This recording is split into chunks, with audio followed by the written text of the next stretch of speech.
Good morning, Kasturians, and welcome to video 4 of chapter The National Movement Second Phase. In this video, we will discuss the Quit India Movement and the Azad Hind Fauj. So let's start.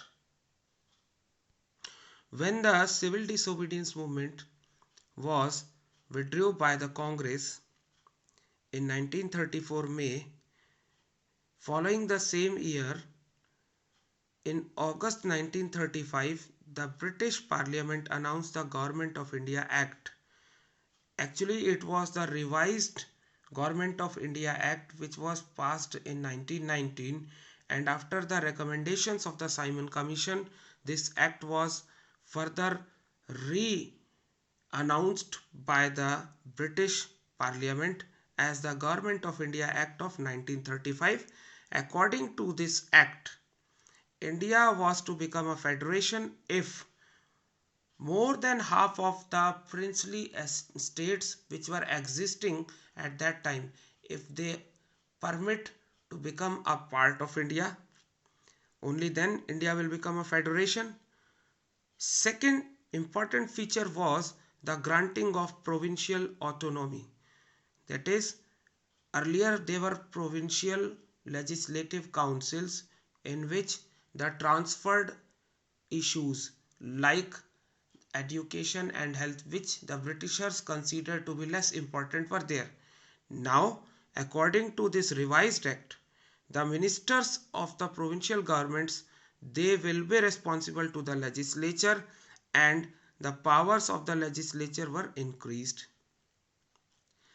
Diarchy, that is dual system of government, it was abolished at the provincial level, but at the center it was there, and in the center the viceroy was the main head of the imperial legislative council.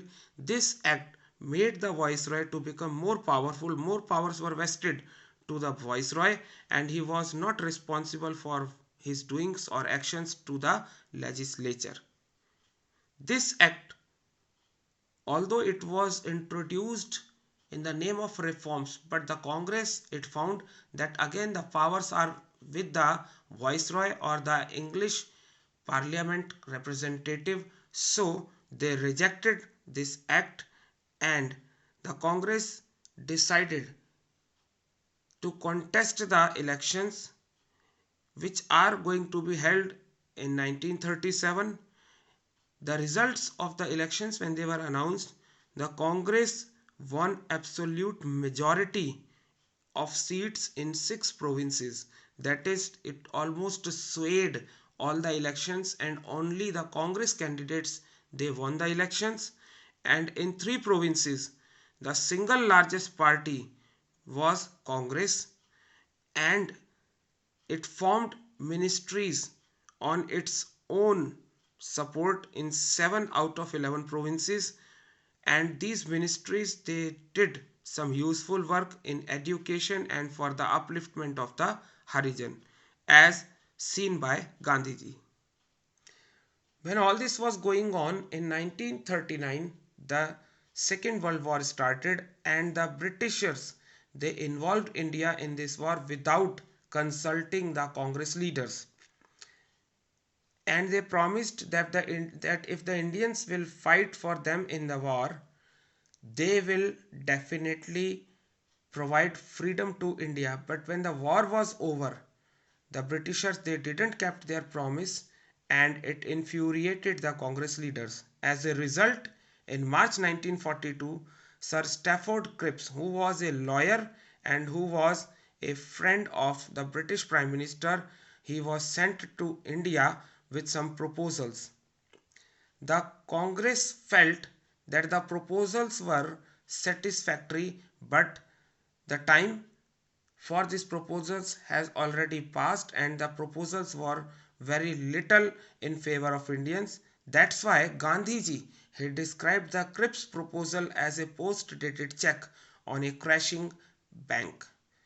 And Gandhiji decided now the time has come for the final mass movement, And that's why on 8th of August 1942 he launched the Quit India movement, in which he passed a resolution by the All India Congress Committee in which the demand for immediate end of British rule was there, and mass struggles were organized all over the country.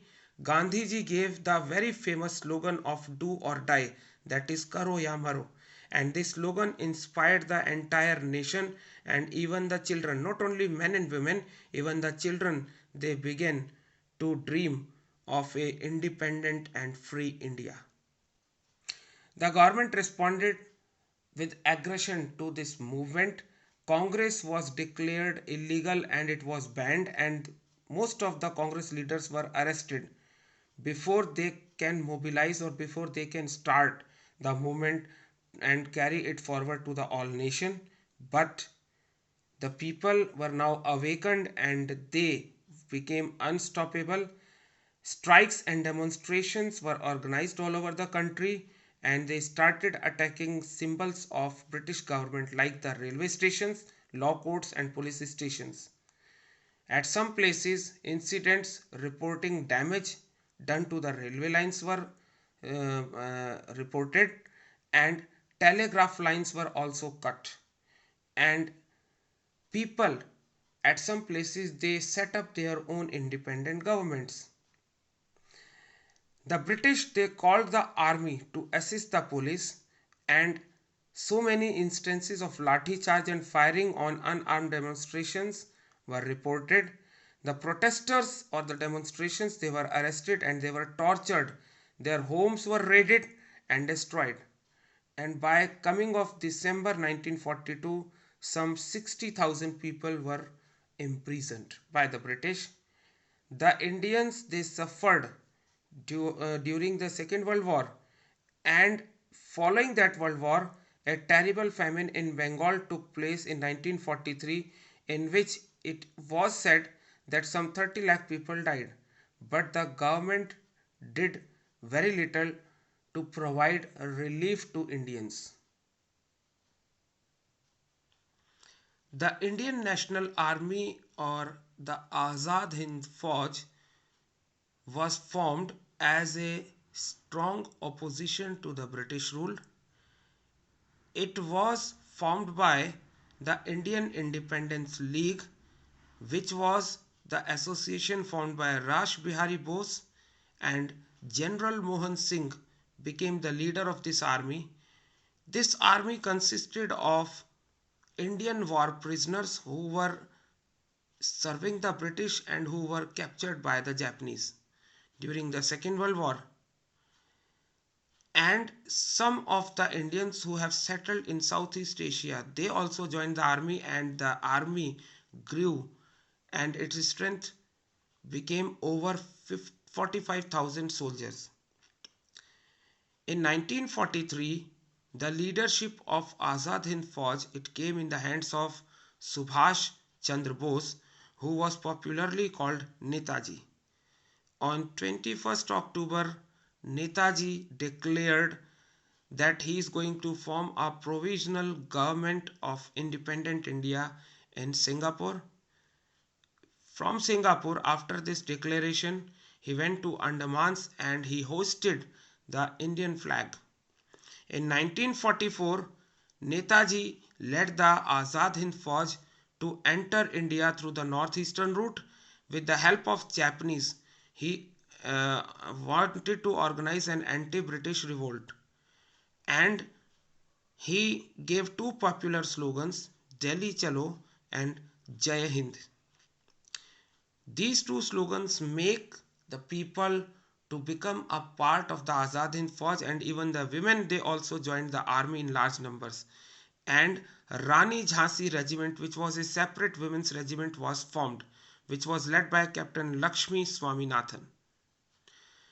Although Azad Hind Fauj was formed and it tried to enter India, but it failed to liberate India from British, and Subhash Chandra Bose was reportedly died in a plane crash, and the remaining soldiers of Azad Hind Fauj they became national heroes, and songs of their bravery were sung all over the country.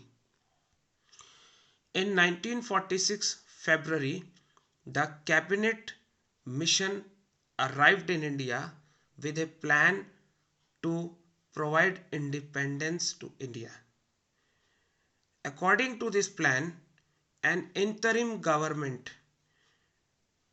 was to be formed and a constituent assembly was to be framed, in which the members of the provincial legislatures who got elected in the elections and the nominees of the rulers of princely states will be there. As the suggestions of cabinet mission were approved, an interim government was framed headed by Pandit Jawaharlal Nehru, and in December 1946 the Constituent Assembly, in which the elected members of the provincial legislatures and the nominees of princely states, they started working to frame a constitution for free India. But the leaders of the Muslim League and the Indian princes, the representatives of the Indian princes, they refused to be a member of the Constituent Assembly, and the Muslim League started demanding for a separate country for the Muslims.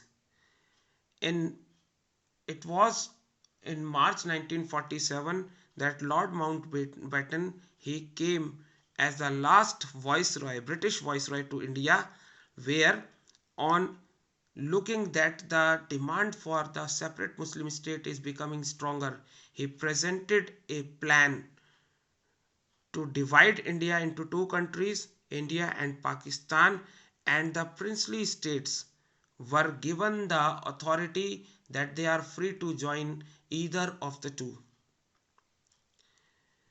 When the news of this divide into India and Pakistan spread, Hindu-Muslim riots broke out in many parts, and this announcement of partition created more chaos to the situation, and the riots they increased, especially in the provinces where the partition was to actually take place, that is Punjab and Bihar. Millions of peoples were killed and millions they became homeless. National leaders they started touring the disturbed areas so that they can make the people understand and they can stop the people from killing each other. Gandhiji, he kept a fast unto death to stop these killings, and the Congress, although it didn't want it from heart, but it gave permission to the partition to take place, and actually partition was the only option to prevent a civil war. As a result of this, a separate country in which West Punjab, Sindh, Northwest Frontier Province and East Bengal was there. This new country was named as Pakistan, and on 15th of August 1947 India was declared independent after 200 years of British rule, with Jawaharlal Nehru becoming the first Prime Minister of free India. But the following year, that is on 30th January 1948, Mahatma Gandhi, the father of nation, who was a symbol of India's freedom, was shot dead by a communal activist, Nathuram Godse. That's all we have in this video, and the chapter is concluded. Thank you and have a nice day.